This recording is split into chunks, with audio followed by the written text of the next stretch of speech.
There was a time when rock and roll meant everything. When you saved up for weeks just to buy an album.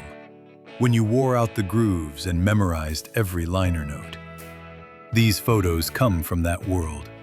A world before cell phones, before the internet, when all we had was the music and each other. Let's go back there. Slash, 1985.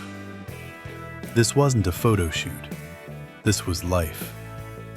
Guns N' Roses were broke, hungry, living rough on the Sunset Strip. But they had the songs. 2 years from now, Appetite for Destruction drops and everything changes. This is the before.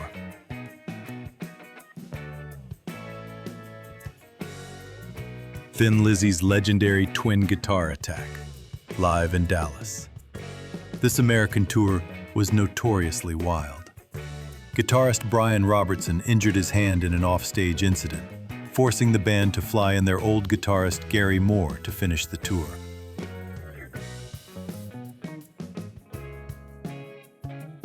Paul McCartney's post-Beatles supergroup, Wings. But he started it from the ground up. On their first tour, they drove around Britain in a van, showing up at universities unannounced and playing for whatever cash they could collect at the door.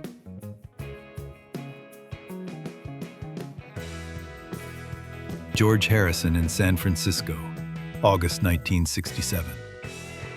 He came to the Haight-Ashbury district seeking a spiritual awakening, but was quickly disillusioned by the scene.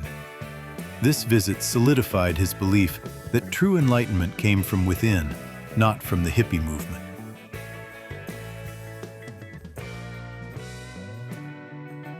Keith Richards, James Brown, and John Belushi. Los Angeles, 1980. Rock, soul, and comedy, all in one booth. Belushi worshipped Brown, and Keith? Keith fits in anywhere there's trouble and good music.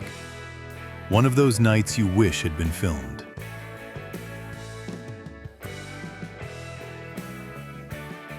Bad Company in the Park, 1974. First signing on Zeppelin's Swan Song label. Jimmy Page handpicked them. Look at them here.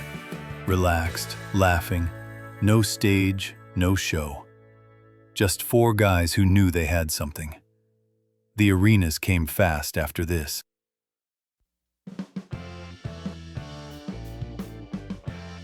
Jimi Hendrix, hours before he set the world on fire.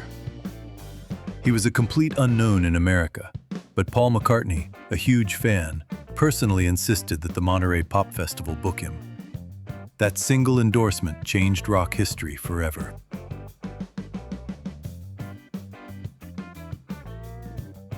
The original 5 Byrds, reunited in 1972. For a brief moment, the pioneers of folk rock and psychedelic rock were back together. But old tensions resurfaced quickly, making this reunion a short-lived, bittersweet chapter in their legendary story.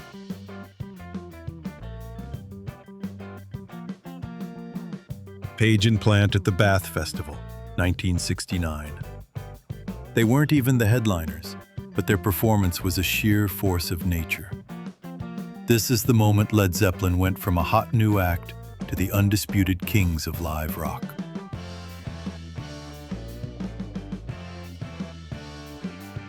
David Bowie in 1978, presenting his challenging Berlin albums to the world.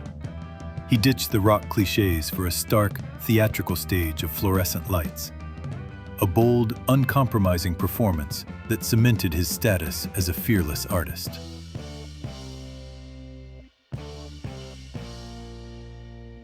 Phil Lynott, Eric Clapton, Robert Plant. At a bus stop. London, late 70s. 3 guys who could fill stadiums, waiting like everyone else. Probably didn't even plan this photo. That's what makes it great. Rock stars, off duty.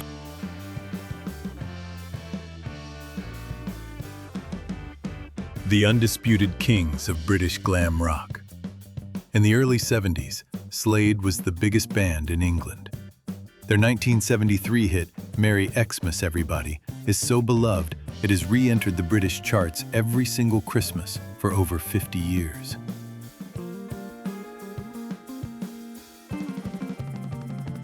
Backstage in the mid-70s, at a time when their label was demanding hit singles, Rush did the exact opposite.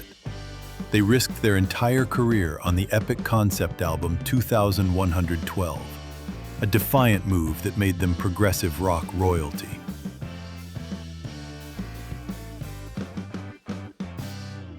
Lemmy trying to teach Sid Vicious how to play bass, 1977. It didn't work. Sid couldn't play, didn't care, and Lemmy knew it. Nancy's right there, watching. The ultimate survivor and the kid who wouldn't make it. Same frame, different fates.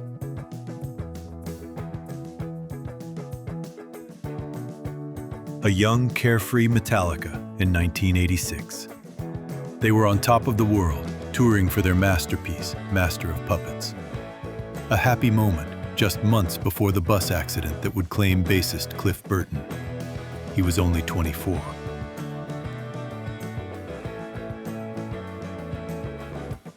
Joe Walsh, the wild card who saved the Eagles. His hard-partying style was a shock to the famously mellow band, but his ferocious guitar work gave them a much-needed rock and roll edge, pushing the Hotel California album into legendary territory.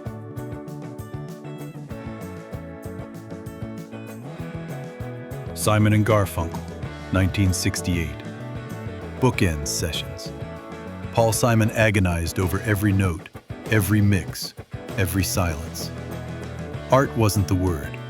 Obsession was closer. But listen to that album.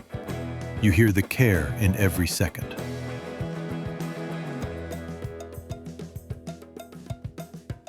The birth of a dynasty. This is the first photo of Fleetwood Mac's legendary classic lineup. Mick Fleetwood hired Lindsey Buckingham and Stevie Nicks without an audition, after hearing just one of their songs by chance while testing out a studio.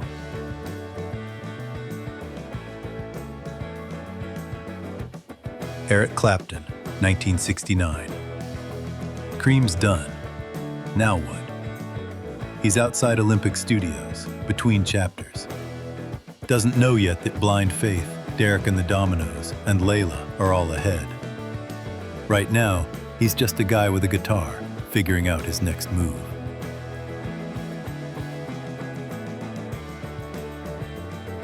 A young Bob Dylan on his first trip to England. He wasn't there for music. He was there to act in a BBC television play.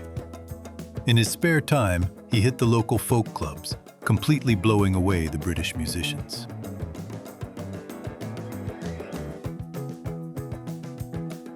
Inside the Stones' private jet during their infamous 1972 American tour. This plane was the heart of the circus, insulating the band in a bubble of hedonism and allowing them to fly over the very chaos they were creating on the ground.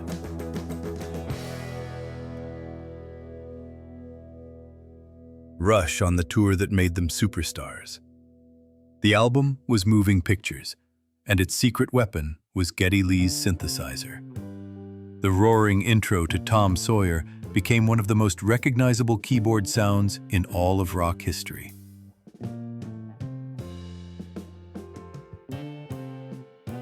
(1967). Cat Stevens, teen idol, British pop star, hit records. Look at him, he's got it made. But here's the thing, in less than a year, everything stops. A serious illness puts him in a hospital bed for months. Doctors tell him to slow down or else. So he disappears, writes, thinks. And when he comes back, Wild World, Peace Train, Father and Son. The hits were nice. What came after was timeless.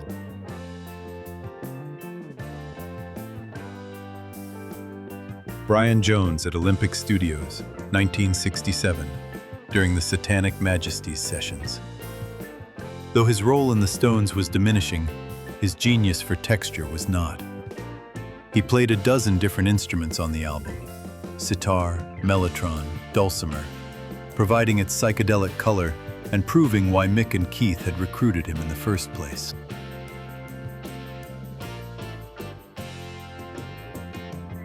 The rock and roll revolutionary becomes a father. The birth of his son, Sean, prompted John Lennon to take a 5-year break from music to become a house husband.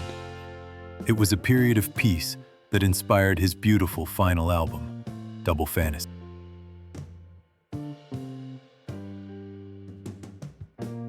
Keith Richards, Stones UK Tour, 1971. Peak creativity, peak everything else. And in the middle of it, his dog Boogie. Constant companion. Even Keith needed something steady when the world was spinning that fast.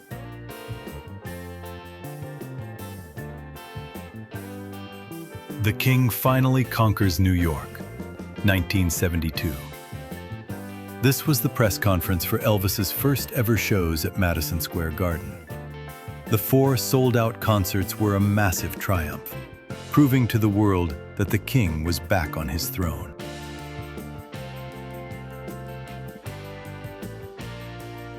A happy Eric Clapton in the mid-70s.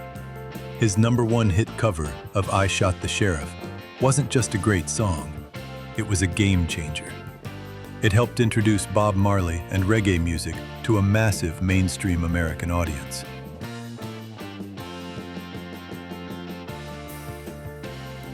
A young, raw Doors on a local LA TV show in 1967. Light My Fire hadn't hit yet, and they were still a club band. This captures a rare glimpse of the group just before the myth was created and their dark poetry conquered the charts.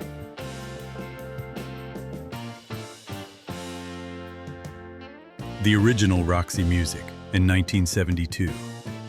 Their futuristic look and avant-garde sound were a shock to the system. The wild card was Brian Eno on synthesizers, whose experimental textures helped make them one of the most innovative bands of the decade.